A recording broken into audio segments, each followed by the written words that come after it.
Cara, eu tô te dizendo assim, tava falando com você antes da gente começar. Você falou, pô, a política. Eu falei, cara, às vezes você pensa na política assim, pô, meu, o cara vai me encher a paciência no Twitter, vai me encher a paciência não sei aonde, vai ficar me incomodando. Um programa que você faz, você tira 3 milhões de pessoas. Você fala assim, pô, o cara faz faculdade, mas nem sempre arruma um bom emprego. É verdade. Mas é diferente do cara que não fez. É verdade, mas é diferente do que não fez. Quando você fala que 3 milhões de pessoas fizeram ProUni, se eu tivesse só feito isso na vida, eu já estaria confortado do ponto de vista da minha atuação política. Moralmente falando. Moralmente falando. Falei, olha, 3 milhões de caras... É um erro um pouco pensar assim, né? Se você é o presidente. Não, mas eu não fui. Eu fui ministro da Educação. Você que fez o ProUni também? Foi, porra. Sério? Foi. Eu não sei, pô. Foi da hora demais. Na verdade, você tinha falado. Eu que... Essa Vamos ideia... só reforçar que ele fez o ProUni. Essa ideia saiu diretamente da tua cabeça? Saiu da minha cabeça. Tu estudou uns gringos que já tinham feito algo parecido? Foi coisa engraçada o ProUni. Eu tentei fazer o ProUni na gestão da Marta, na Prefeitura de São Paulo. E não consegui. Não consegui. Aí eu fui trabalhar no Ministério do Planejamento em Brasília. Não conseguiu porque não dava? Não tinha vingou. dinheiro? Não vingou. Não tinha força política para essa ideia no momento. Não consegui implementar. Tá. Era a ideia exatamente a mesma. Mas troca de tributo por bolsa de estudo. Mas não consegui fazer em São Paulo. Por várias razões. Fui para Brasília no Ministério do Planejamento. E a minha mulher, por sorte, ela é professora da USP também. Se licenciou da USP para atuar no Ministério da Educação. E aí a minha mulher chegou para mim, me ligou, falou, cara, tá acontecendo um desastre nesse país. Muita gente passando necessidade por falta de estudo, E teve um dia específico que ela falou para mim, cara, Fernando, eu não aguento mais, meu. Eu tô lendo uma carta de uma mãe aqui, eu tô chorando. Essa mãe tá pagando o FIES de um filho que morreu. Porque não tinha seguro no FIES. Então morria, o fiador ficava responsável pelo filho morto. Imagina pagando a faculdade do filho morto. Uma mãe. Bad vibes. Todo mês tem que lembrar, meu filho morreu e tá aqui um dinheiro que eu não vou ter por causa da morte do meu filho. É isso, cara. A Estela, a minha mulher, a Estela, chorava no telefone. E ela falava, pô, eu falei pra você já, cara, pega aquela tua ideia de São Paulo e traz pra Brasília. Eu falei, mas não deu certo. Nesse dia eu tomei a decisão de falar, não, eu vou retomar esses projetos. Ela insistiu tanto, se não fosse ela não tinha problema. Ela insistiu tanto de eu retomar em Brasília o projeto que não deu certo em São Paulo. Eu falei, quer saber? Dividimos o trabalho, ela cuidou de uma parte dos estudos, eu cuidei de outra. Eu cuidei da parte jurídica e da parte de finanças públicas. Ela cuidou da parte do censo e da parte das finanças das instituições privadas. Juntamos os estudos, olhei, falei, fica de pé, vou tentar de novo. E aí, apresentamos para o Cristóvão Buarque, o Cristóvão Buarque não se interessou. Não se interessou. E sou amigo dele, tá, mas a verdade é essa, claro. Não se interessou. Quando entrou o Tarso Genro, em substituição ao Cristóvão Buarque, sem saber da existência desse projeto, o Tarso me convidou para ser vice-ministro. Eu falei, cara, vai ser do caralho, porque nós vamos fazer junto esse negócio. Quando eu apresentei pro Tarso, o Tarso na hora pegou, botou debaixo do braço, foi até o Lula bateu o martelo, em um mês tava no ar o programa. Da hora.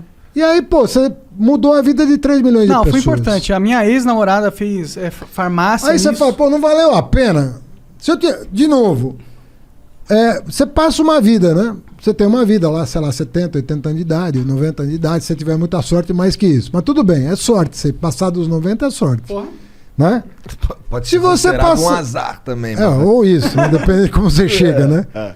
Mas o que eu quero te dizer é assim, se você conseguir deixar um legado que mudou a vida de milhões de pessoas, pô, meu, legal.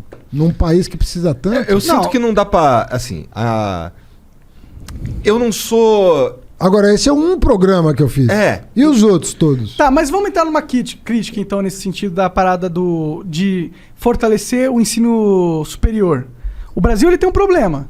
Não, eu falei da básica pra ele me perguntou da básica. Eu entendo, mas eu tô olhando assim pro Brasil, não tô falando do Haddad aqui. Sim. Tô falando do Brasil. Sim. O Brasil, ele teve, talvez o PT tenha sido culpado nisso, ele tem um problema muito forte, na minha opinião, que ele investe muito nessa questão do ensino superior, mas esqueceu um pouco da base. Não é verdade. Vou te dar os dados. Eu acho que é verdade. Eu vejo o brasileiro, eu vejo que é verdade. Tem de cor, tudo isso aí.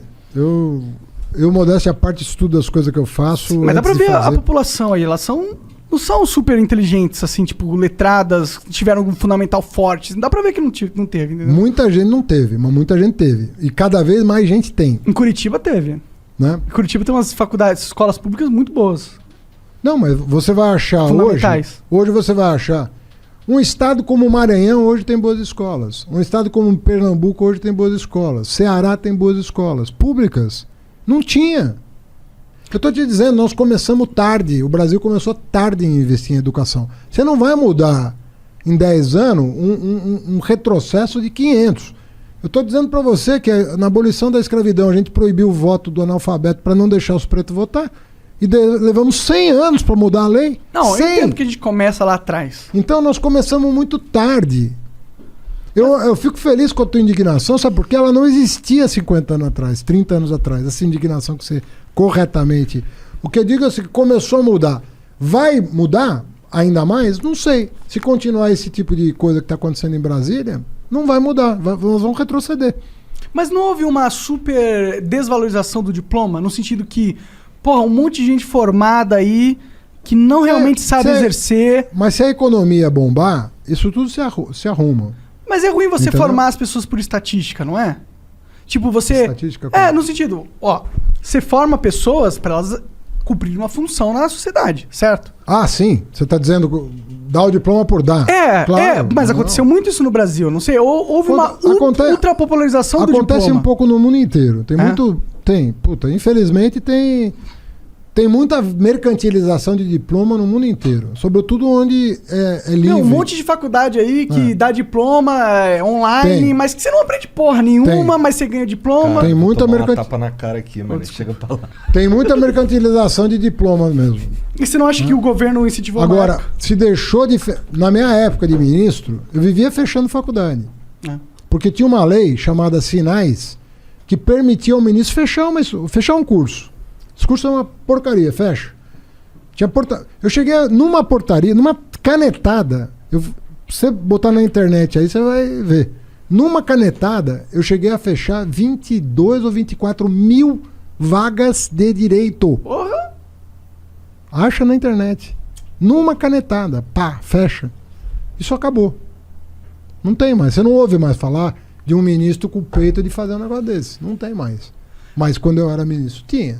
Por isso que eu falo, você precisa me conhecer melhor. Claro, mas aí a crítica não é sobre você, na verdade. A crítica porque para ter peito de fazer... E eu não estou falando de escolinha de fundo de quintal, não. Eu peguei... Mas escola milionária, que estava lucrando muito. Estava lucrando muito, mas dava curso ruim, mandei fechar.